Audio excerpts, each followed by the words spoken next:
Hi friends, welcome to our channel. Brahmamudi serial next ఎపిసోడ్లో ఏం జరగబోతోందో ఈ వీడియోలో చూసి తెలుసుకుందాం. అసలు మాయ చేత అసలు నిజాన్ని బయట పెట్టించిన కావ్య. అసలేం జరిగింది అని తెలుసుకోవడానికి ఈ వీడియోని స్కిప్ చేయకుండా ఎండ్ వరకు చూసేయండి.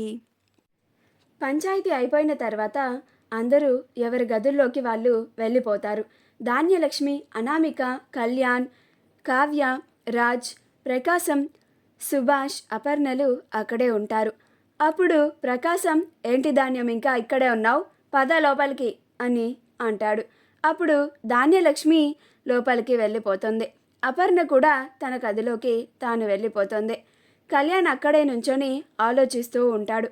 అప్పుడు కావ్య కళ్యాణ్ దగ్గరికి వెళ్ళి, మీరేం బాధపడకండి కవి గారు అని అంటోంది. ఇదంతా నా వల్లే కదా అని అంటోంది. అప్పుడు కళ్యాణ్, మరేం పర్వాలేదు వదిన, ఇది అర్థం చేసుకోలేని వాళ్ళకి బుద్ధి రావాలి, ప్రతిదాన్ని తప్పుపడుతూనే ఉంటారు కొంతమంది అని అనామికని చూసి అంటూ ఉంటాడు. అప్పుడు అనామిక కోపంగా అక్కడి నుంచి వెళ్ళిపోతుంది. అప్పుడు రాజ్, కళావతి, నాకు ముందుగా ఒక్క మాట చెప్పినా ఇంత జరిగేది కాదు కదా, నేను కూడా మీకు తోడుగా వచ్చేవాడిని కదా అని అంటాడు. సరే, మీరింకా ఈ విషయం గురించి ఆలోచించకండి అని అంటాడు. అప్పుడు కళ్యాణ్, అలాగే అన్నయ్య అని అక్కడి నుంచి వెళ్ళిపోతాడు. అప్పుడు రాజ్, కావ్యలు కూడా ఇద్దరు వాళ్ళ గదిలోకి వెళ్ళిపోతారు. అప్పుడు కావ్య నుంచొని ఆలోచిస్తూ ఉంటుంది.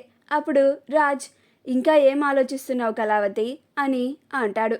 అప్పుడు కావ్య, ఆ అసలు మాయని కిడ్నాప్ చేయాల్సిన అవసరం ఎవరికి ఉందండి అని అంటోంది. అప్పుడు రాజ్, ఏమో నాకే అదే అర్థం కావడం లేదు.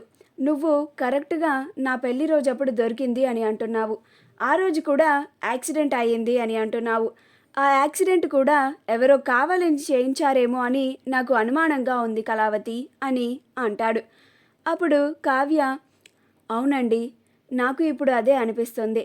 ఎవరు మాయని చంపాల్సిన అవసరం ఎవరికి ఉంది అని ఆలోచిస్తూ, ఏవండి మీకు చెప్పడం మర్చిపోయాను, ఆ మాయ నాకు వాయిస్ మెసేజ్ వీడియో పంపించింది అని అంటోంది. అప్పుడు రాజ్, ఏముంది దాంట్లో అని అంటాడు. అప్పుడు కావ్య, ఇలా మీ మామయ్య గారికి ఆ బిడ్డకి ఎలాంటి సంబంధం లేదు, ఆ బిడ్డని నేను అనాథ శరణాలయం నుంచి తీసుకొని వచ్చాను, ఇదంతా నేను కావాలని చేయలేదు, నా వెనుక నుండి ఎవరో నడిపిస్తున్నారు అని అంటోంది.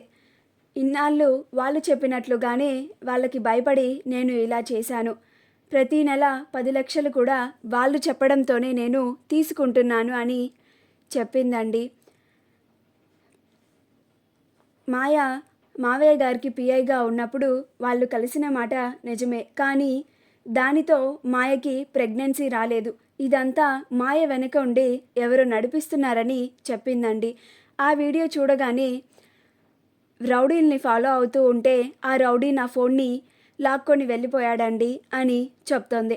అప్పుడు రాజ్, అవునా, అయితే ఎలాగైనా సరే మాయ ఎక్కడ ఉందో వెతికి పట్టుకుంటే మనం అసలు నిజాన్ని అమ్మ ముందు నిరూపించవచ్చు, అప్పుడు అమ్మా నాన్నలని ఇద్దరిని కలపచ్చు అని అంటాడు. అప్పుడు కావ్య, అవునండి, నేను అదే ఆలోచిస్తున్నాను, అందుకే నేను ప్రయత్నిస్తున్నాను, మావయ్య గారిని నిర్దోషిగా నిరూపించాలనే నా తాపత్రయం అని అంటోంది. అప్పుడు రాజ్, రేపు ఉదయాన్నే ఇద్దరం కలిసి వెతుకుదాం అని అంటాడు. అప్పుడు కావ్య, అలాగే అండి అని పడుకుంటుంది. మరుసటి రోజు కావ్య, రాజులిద్దరూ ఆ అసలు మాయని ఎవరు కిడ్నాప్ చేశారు అని వెతుక్కుంటూ వెళ్తూ ఉంటారు.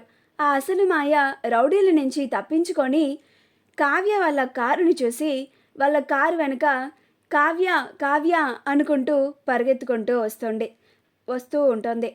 ఆ అసలు మాయ వెనుక రౌడీలు కూడా వెంబడిస్తూ ఉంటారు.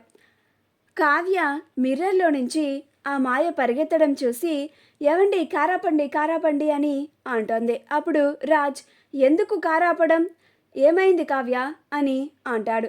అప్పుడు కావ్య, మాయ అండి అని అంటుంది. అప్పుడు రాజ్, ఒక్కసారిగా సడన్ బ్రేక్ వేస్తాడు. సడన్ బ్రేక్ వేసి ఇద్దరు కారులోంచి దిగి చూస్తారు. అప్పుడు మాయ ఉంటుంది. వెంటనే రాజ్ ఆ రౌడీలని కొట్టి ఆ మాయని వాళ్ళ నుంచి కాపాడుతాడు. అప్పుడు ఆ మాయ కావ్యకి చెప్తూ ఉంటుంది. మాయ, కావ్య, మీరు కనుక ఇప్పుడు నన్ను కాపాడకపోయి ఉంటే వాళ్ళు నన్ను ఖచ్చితంగా చంపేసేవాళ్ళు. ఎక్కడ అసలు నిజం బయట పడిపోతుందోనేమో అని అంటుంది. అప్పుడు రాజ్, అసలు నీ వెనక ఇదంతా ఎవరు నడిపిస్తున్నారు అని అంటాడు. అప్పుడు ఆ మాయ, ఆ నిజం నేను మీ ఇంట్లో వాళ్ళ ముందే చెబుతాను, మీ అమ్మగారి ముందు నిరూపిస్తాను. నా వల్ల ఇప్పటికే మీ నాన్నగారు చాలా అవమానాలు, చాలా బాధలు పడుతున్నారు. ఆయన నేను కలిసిన మాట నిజమే, కానీ ఆయనకి నాకు ఎలాంటి బిడ్డ పుట్టలేదు అని అంటోంది. సరే పద, నువ్వు ఈ నిజాన్ని మా అత్తయ్య గారి ముందు చెప్పాలి అని అంటోంది కావ్య. అప్పుడు అసలు మాయ చెప్తాను అని అంటోంది. అసలు మాయని తీసుకొని కావ్యరాజులిద్దరూ ఇంటికి వస్తారు. ఇంటికి వచ్చి అందరి ముందు ఆ అసలు మాయని నిలబెడతారు. అప్పుడు కావ్య, ఈమె అసలు మాయ, ఇప్పుడు ఈమె అసలు ఏం జరిగిందో అసలు నిజాన్ని చెప్తుంది, అందరూ వినండి అని అంటుంది. అప్పుడు అసలు మాయ జరిగిందంతా అందరి ముందు చెబుతూ ఉంటుంది. తనకి సుభాష్కి మధ్యన బిడ్డ పుట్టలేదు అని, ఈ బిడ్డకి సుభాష్కి ఎలాంటి సంబంధం లేదని, అలాగే ఆ బిడ్డని తను కనలేదని, ఆ బిడ్డని అనాథ శరణాలయం నుంచి తీసుకువచ్చానని, తన వెనక ఉండి ఒకళ్ళు ఇదంతా నడిపిస్తున్నారని, వారు చెప్పినట్లుగానే తను విని ఇదంతా చేసిందని, వాళ్ళు చెప్పినట్లుగానే ప్రతీ నెల సుభాష్ దగ్గర 10 లక్షలు తీసుకుంటోంది అని అసలు నిజాన్ని అందరి ముందు బయట పెడుతుంది.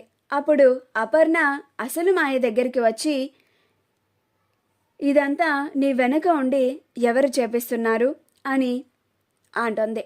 అప్పుడు అసలు మాయ ఎవరో చెప్పడానికి భయపడుతూ ఉంటుంది. రుద్రాని రాహుల్ ఇద్దరు, ఏంట్రా ఇది, మనం అస్సలు ఊహించలేదు, ఈ అసలు మాయ ఎలా దొరికింది కావ్యరాజులకి, ఇప్పుడు అసలు నిజం బయటపడిపోతోంది ఏమిటి, ఈ అసలు మాయ అసలు నిజం బయట పెట్టేస్తే ఇక ముందు మనం అనుకున్నవి ఏవి జరగవని ఇద్దరు కంగారు పడిపోతూ ఉంటారు. మా వీడియో కనుక మీకు నచ్చినట్లయితే లైక్ చేయండి, షేర్ చేయండి, మా ఛానల్ని సబ్స్క్రైబ్ చేసుకోండి, పక్కనే ఉన్న బెల్ ఐకాన్ని క్లిక్ చేయడం మాత్రం మర్చిపోకండి.